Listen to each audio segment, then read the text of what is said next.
ഇക്കാര്യത്തിൽ പൊതുസമൂഹത്തെ ബോധവൽക്കരിക്കുക എന്നുള്ളത് വളരെ പ്രധാനമാണ്. എന്നെ ഒന്ന് പറ്റിച്ചോളൂ എന്ന് പറഞ്ഞിട്ട് അങ്ങോട്ട് പോയിട്ട് ഈ പറ്റിക്കുന്ന കൊടുക്കുന്ന അവസ്ഥ ഉണ്ടാകാതിരിക്കുക എന്നുള്ളത് ഏറ്റവും പ്രധാനമാണ്. സർ, ഈ കാര്യത്തില് അങ്ങ് നിരന്തരം ബന്ധപ്പെടുന്ന ഒരു പോലീസ് സൂപ്രണ്ടാണ് എൻ്റെ അടുത്ത് ആദ്യം ഇതൊരു സംശയകരമായ കാര്യമാണ് എന്ന് സൂചിപ്പിക്കുന്നത്. അപ്പോൾ ആവശ്യമായ കരുതൽ അവർ സ്വീകരിക്കുന്നുണ്ട്. പക്ഷെ നടപടിയിലേക്ക് കടക്കണമെങ്കിൽ അതുമായി ബന്ധപ്പെട്ട നിയമപരമായ വശങ്ങളുണ്ടല്ലോ. ചിരിയടക്കാൻ പാടുപെടുന്ന ഒരു സ്പീക്കർ എൻ ഷംസീറിനെയും നർമ്മം പറയുന്ന ഒരു മുഖ്യമന്ത്രിയുമാണ് ഇന്ന് സഭയിൽ നമുക്ക് കാണാൻ സാധിച്ചത്. ഇന്ന് സഭയിൽ ചോദ്യോത്തര വേളയിൽ സംസ്ഥാനത്ത് വ്യാപകമാകുന്ന തട്ടിപ്പുകളെ കുറിച്ച് വിവിധങ്ങളായ ചോദ്യങ്ങൾ പല സാമാജികരും മുഖ്യമന്ത്രിയോട് ചോദിക്കുകയുണ്ടായി. ഈ ചോദ്യങ്ങൾക്ക് പലതിനും നർമ്മം കലർന്ന മുഖ്യമന്ത്രിയുടെ മറുപടി ഒരു വട്ടമല്ല പല വട്ടമാണ് സ്പീക്കർ എൻ ഷംസീർ ചിരി പടർത്തിയത്. പലപ്പോഴും സ്പീക്കർ ചിരി നിയന്ത്രിക്കാൻ പാടുപെടുന്നത് നമുക്ക് ദൃശ്യങ്ങളിൽ കാണാൻ സാധിക്കും. നമുക്ക് ഇതിന്റെ ഇന്ന് സഭയിൽ നടന്ന ഈ അപൂർവ ദൃശ്യങ്ങളുടെ പൂർണ്ണ രൂപം ഒന്ന് കണ്ടു നോക്കാം. ഇത്തരം തട്ടിപ്പുകാർക്ക് വളമാക്കി കേരളം മാറുന്നത് എന്നുള്ള കാര്യം അങ്ങ് ശ്രദ്ധയിൽപ്പെട്ടിട്ടുണ്ട്. ജഡ്ജിമാർ വരെ പറ്റിപ്പോകുന്നുണ്ട്. സർ, തീർച്ചയായും ഇത് തന്നെയാണ് വലിയ പ്രശ്നം. അത് അങ്ങ് അതിന്റെ യഥാർത്ഥ വശം തന്നെയാണ് ചൂണ്ടിക്കാണിച്ചിട്ടുള്ളത്. ഇക്കാര്യത്തിൽ പൊതുസമൂഹത്തെ ബോധവൽക്കരിക്കുക എന്നുള്ളത് വളരെ പ്രധാനമാണ്.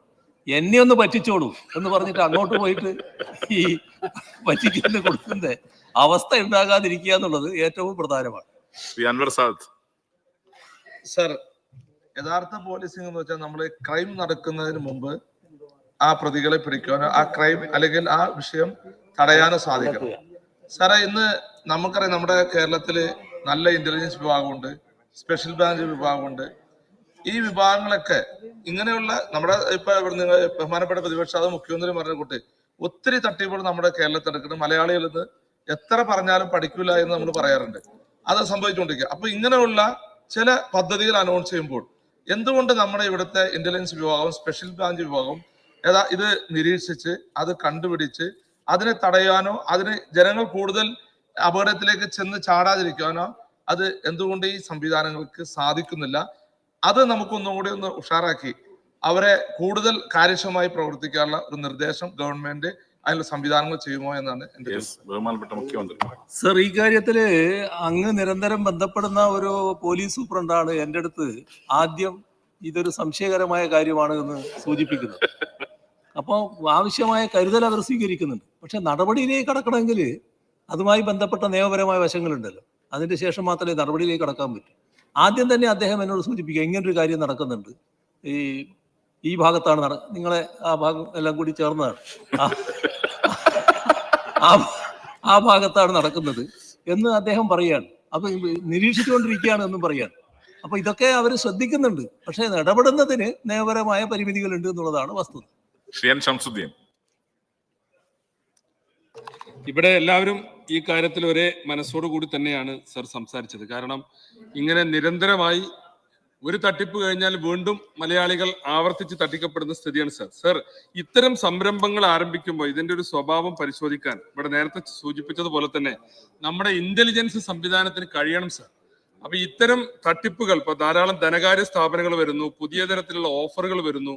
അപ്പൊ അതിന്റെ ഒരു പശ്ചാത്തലം പരിശോധിക്കാനും അതിൽ കൂടുതൽ ആളുകൾ അകപ്പെടാതിരിക്കാനും അതിനൊരു പ്രത്യേക ഇന്റലിജൻസ് വിങ്ങിനെ ഈ പാതിവില തട്ടിപ്പിന്റെ പശ്ചാത്തലത്തിൽ ഒരു പ്രത്യേക ഇന്റലിജൻസ് വിങ്ങിനെ സംസ്ഥാനത്ത് പോലീസിന്റെ ഭാഗമായി നിയമിക്കാൻ സർക്കാർ സന്നദ്ധമാവുമോ എന്നാണ് എന്റെ ചോദ്യം. സർ, ഇത് ആവർത്തിച്ചു വരുന്ന ഒരു സംശയമാണ്. അത് ഇതിന്റെ വൈപുല്യം കൊണ്ടാണ് ഇങ്ങനെ സംശയങ്ങൾ ഉയരുന്നത്. പക്ഷേ പോലീസിനും ഇക്കാര്യത്തിൽ പരിമിതി ഉണ്ട് എന്നുള്ളതാണ് വസ്തുത. ഒരു കൂടുതൽ വാഗ്ദാനം നൽകുന്ന ഒരു സ്ഥാപനം, ഒരു വ്യക്തി, അതുമായി ബന്ധപ്പെട്ട് ഒരു പ്രശ്നം എൻ്റെ അടുത്ത് ഉയർന്ന പോലീസ് ഓഫീസർമാർ തന്നെ ചർച്ച ചെയ്ത് ഞാൻ ഓർക്കുകയാണ്. പക്ഷെ അവർക്ക് നടപടിയെടുക്കാൻ പറ്റില്ല. നടപടിയെടുക്കണമെങ്കിൽ എന്തെങ്കിലും തട്ടിപ്പ് നടക്കണ്ടേ? നിങ്ങൾ തട്ടിപ്പ് നടത്താൻ ഇടയുണ്ട് എന്ന് പറഞ്ഞിട്ട് കേസെടുക്കാൻ പറ്റും. അങ്ങനെ വന്നാൽ വല്ലാത്ത ഒരു നടപടിയിലേക്കല്ലേ പോവുക. അപ്പൊ അത്തരം കാര്യങ്ങൾ അവർ ശ്രദ്ധിക്കുന്നുണ്ട്. ഞാൻ നേരത്തെ പറഞ്ഞല്ലോ, അതുപോലുള്ള കാര്യങ്ങൾ ശ്രദ്ധിക്കുന്ന അവസ്ഥ പൊതുവെ ഉണ്ടാകുന്നുണ്ട്. ശ്രീ GS ജയലാൽ. സർ, ഈ ലാഭം വാഗ്ദാനം ചെയ്യുക മാത്രമല്ല സർ, സർ ഈ ചാരിറ്റിയുടെ ഒരു മറവിൽ വലിയ ചാരിറ്റി ചെയ്യുന്ന രീതിയിലുള്ള ചില ഭൂമി വാങ്ങിക്കൊടുക്കാനുള്ള തട്ടിപ്പ്, ഇതുപോലെ ഈ പറഞ്ഞതുപോലെ തട്ടിപ്പുകൾ. അപ്പോൾ അത്തരത്തിലുള്ള ചില ചിന്തകൾ കൂടി കേരളത്തിൽ വളർന്നു വരുന്നുണ്ട് എന്നുള്ളത് ശ്രദ്ധയിൽപ്പെട്ടിട്ടുണ്ടോ? നടപടി സ്വീകരിക്കും. യെസ്, ബഹുമാനപ്പെട്ട സി എം.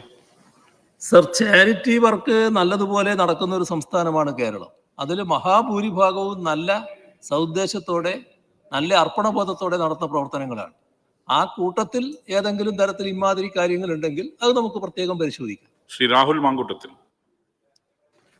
സർ, ഈ വിദേശത്ത് പഠിക്കാനും ജോലിക്കും ഒക്കെ പോകാനായി ആഗ്രഹിക്കുന്ന നിരവധി ചെറുപ്പക്കാരുണ്ട്.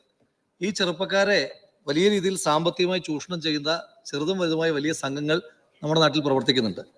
അപ്പോൾ അത് പറ്റിക്കപ്പെട്ടതിന് ശേഷം അത് പ്രതിരോധിക്കുന്നതിനപ്പുറം ഈ കുട്ടികൾ പഠിക്കാനും ജോലിക്കുമൊക്കെയായി പോകുന്ന വിദേശത്തെ സ്ഥാപനങ്ങളെ പറ്റി, അതിൻ്റെ ഒരു ആധികാരികതയെ പറ്റി പഠിച്ചവർക്ക് വിവരം കൊടുക്കാനുള്ള എന്തെങ്കിലും ഒരു പ്രത്യേക സംവിധാനത്തെ പറ്റി സർക്കാർ ആലോചിക്കുന്നുണ്ടോ? അതിനെ പ്രതിരോധിക്കാൻ കഴിയുമോ?